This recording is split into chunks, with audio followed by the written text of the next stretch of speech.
Hey guys, what's going on? It's me, Jay, here to talk a little bit about a strange story that I heard yesterday in the news regarding the Dalai Lama, the religious leader, of course, of Tibetan Buddhism, a particular sect of Buddhism that is called Tibetan Buddhism, but it's really Lamanistic Buddhism. Or Northern Buddhism. It's a particular sect of Buddhism, not only popular in Tibet, which is politically part of Western China, but they consider themselves an autonomous region, but it has been controlled by China uh, since 1959, and even before that in ancient China. But this particular sect of Buddhism is predominant not just in that region, but also in Mongolia, both Inner Mongolia, which also too is an autonomous part of China, and Outer Mongolia, which formerly was part of the Soviet Union.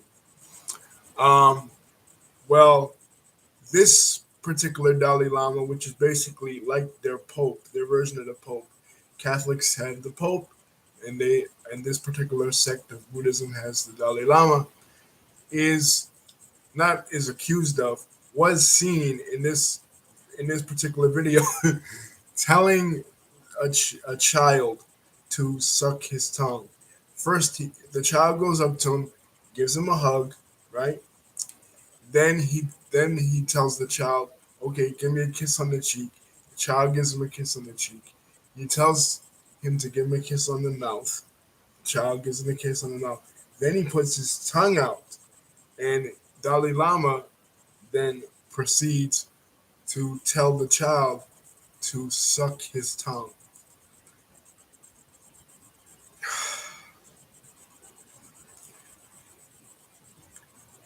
If you didn't need to already give the PRC, the People's Republic of China, which is his political adversary, has been his political adversary since the takeover of Tibet in the late 40s and early 50s by China, which led to his exile from China in 1959 to India, where he is now.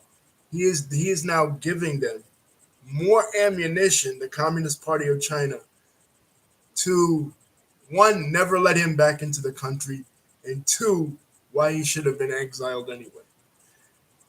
Any kind of cachet that his movement, the Free Tibet movement, which they're never going to free Tibet, they're never going to give Tibet independence from China because China gets all its water from that region, that region of the country.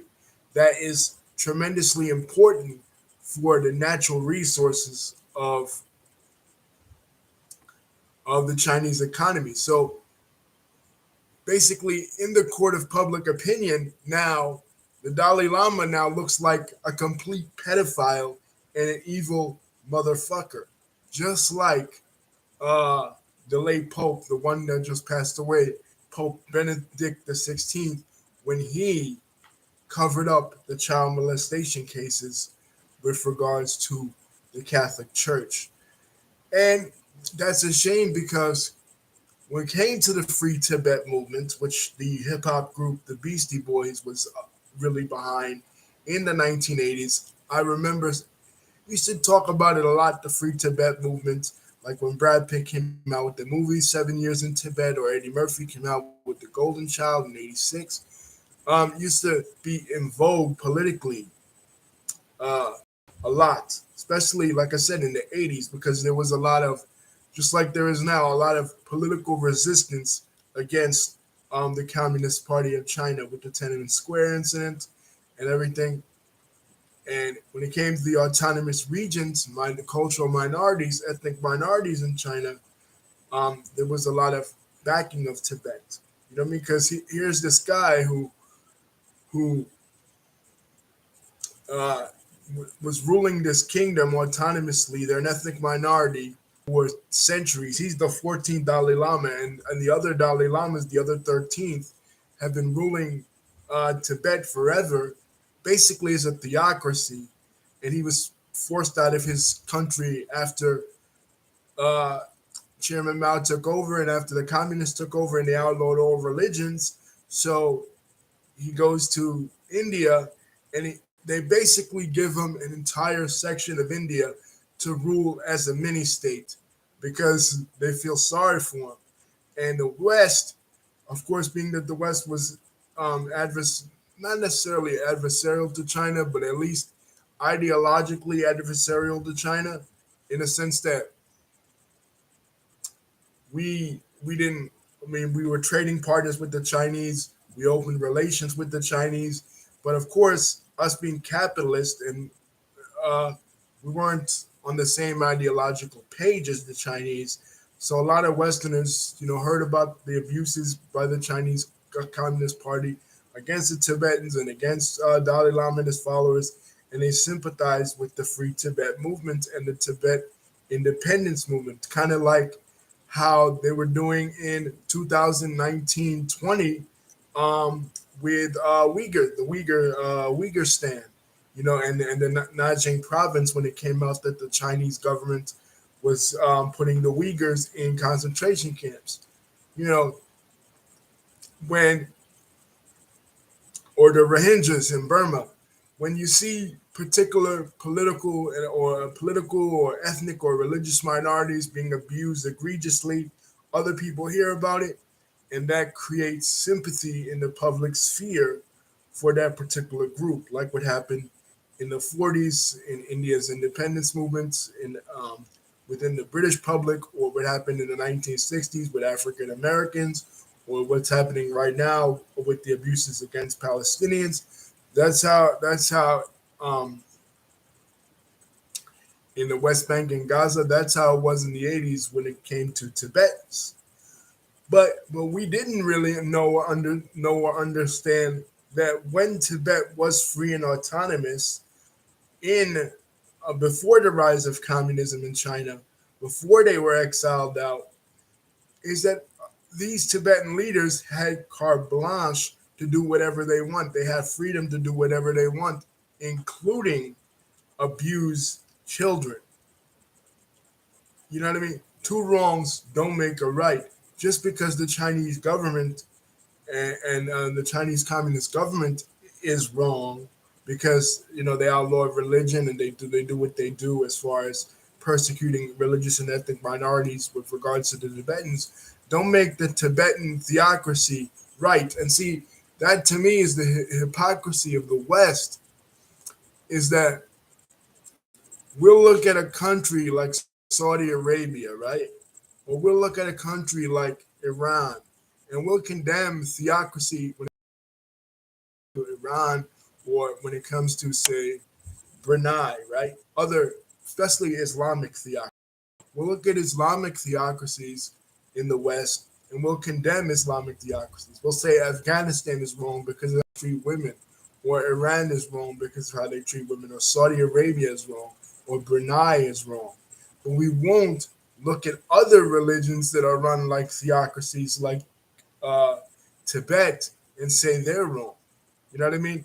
Buddhism, especially with Buddhism can do a lot of things that are uh, abhorrent and gets a pass on it.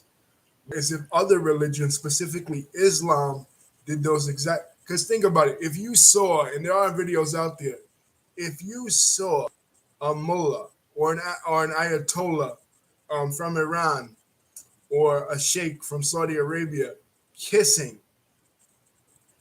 a prepubescent boy, or any boy really, but especially especially a prepubescent boy. If you saw that, right, you would then conclude in your mind as a Westerner, because you're predisposed to hate the Muslim faith, you would then conclude that not just that person is abominable and evil, but that religion is abominable and evil. But many Westerners won't do that with the Dalai Lama. I've seen conservative outlets talk about it because conservative outlets, of course, they champion uh, Christianity, and they would like to see Christianity spread amongst the Tibetan people. So they're going to use it as a battering ram against Buddhism as a whole. But that's not what I'm saying. My point is, if you're going to condemn one religious theocracy, you're going to condemn Iran, or you're going to condemn uh, uh, Saudi Arabia, or even let's use Gaza as an example. People say, "Oh, well, I will never support the Palestinian liberation movement if it's if we're talking about Hamas because it's religious and they want to run the perceived Palestine as a theocracy." Well, don't the Tibetans want to run their country as a theocracy? You know what I mean? If tomorrow Xi Jinping, the premier of China, said, "We're stepping away from Tibet and we're freeing Tibet, right? We're making Tibet an independent country. China is stepping away." Wouldn't tomorrow the Tibetan regime that existed before the rise of communism in China and the Dalai Lama was allowed to return, India said, "Okay, you can go back to China now because you're safe now." Wouldn't that then be a theocracy? Wouldn't that be the same thing like in Gaza? When the Israelis pulled out in 2006, the Israelis pulled out, and Gaza became a theocracy again. But what makes one theocracy worse than another theocracy? They're all bad. You know what I mean? We know about that in the West. We know about that from our history. In our history, after the fall of Rome in 476 AD, what did we have in Europe? We had a bunch of mini states that were quasi run by the Pope, which the Pope had actual political power. And it wasn't until centuries that Western countries, Catholic countries in Western Europe, were able to break free from that theocracy. Same thing in eastern part of Europe.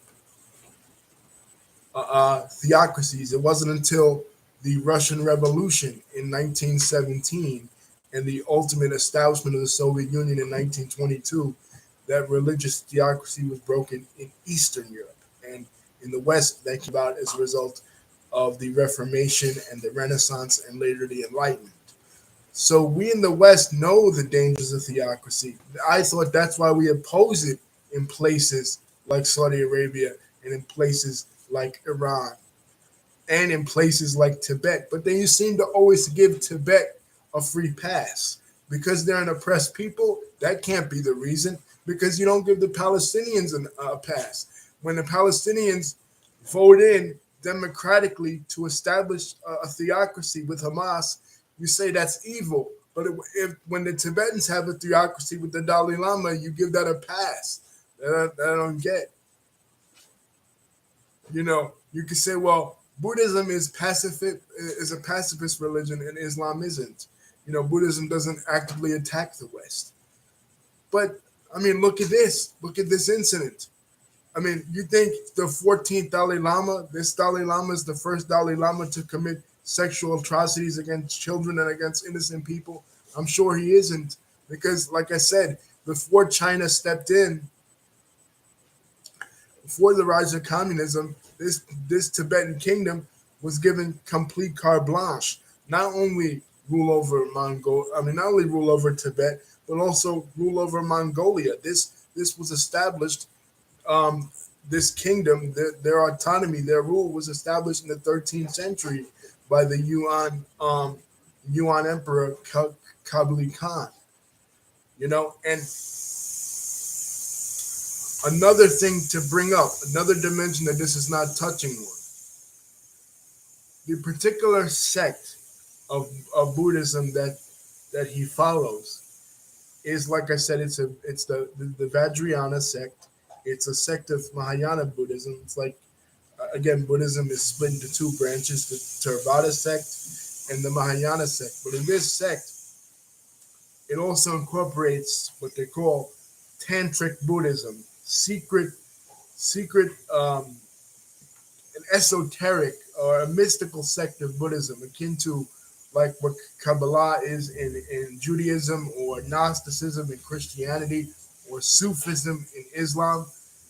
Something secret, something, or the Kama Sutra in Hinduism, something secret. And one of these secrets in this particular sect of Buddhism, a way to achieve enlightenment, enlightenment, which is the ultimate goal of all Buddhism, to achieve nirvana,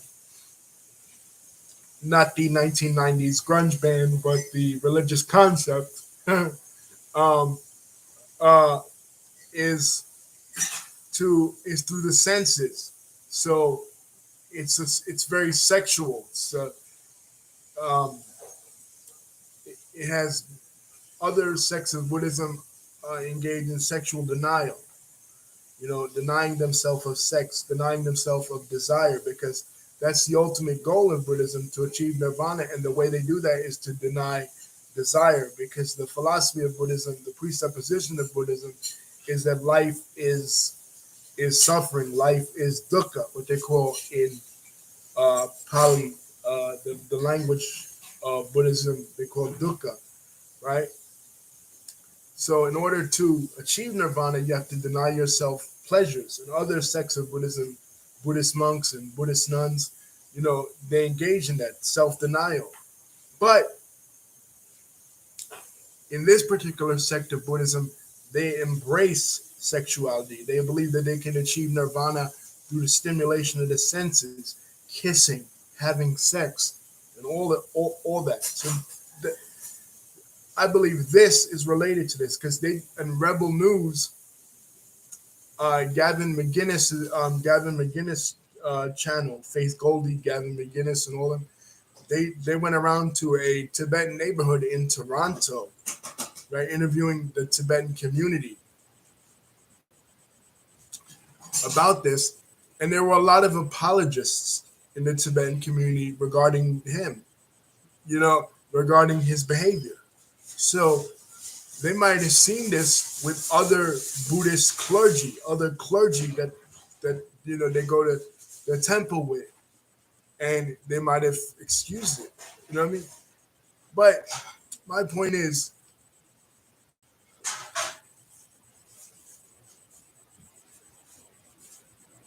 some kind of action by the government of India, where he lives, needs to be taken. I mean, this is pedophilia. You know what I mean? And uh, religious autocrats can't be getting away with it. We don't allow political figures to get away with stuff like this. We don't allow, uh, you know, we criticize Joe Biden for smelling that girl's hair. We don't allow religious figures. We criticize the Catholic Church, Orthodox, uh, Jewish rabbis, especially from sects like Lev Tahor, people like David Koresh. That was part of the reason why Waco went down, because it was perceived sexual abuses. Malachi York, who was the famous African American cult leader that was arrested down in Georgia, that his particular sect started in Brooklyn, right here in Bushwick.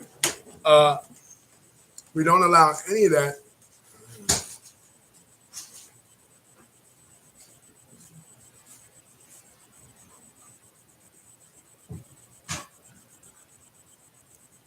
My cat making a cameo.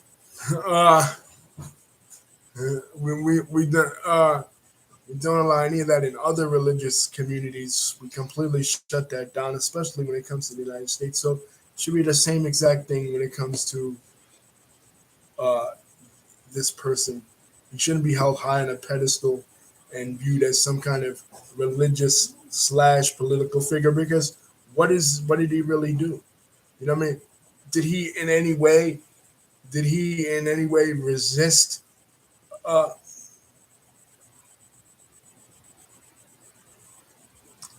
resist um, Chinese the Chinese take over his country? No, he just left. You know, he just packed up his bags and left and went to the other first country, India, that offered him asylum, and he's considered some kind of hero. To me, he's a scumbag. He's a pedophile and he's a rapist, and he doesn't deserve respect. Peace.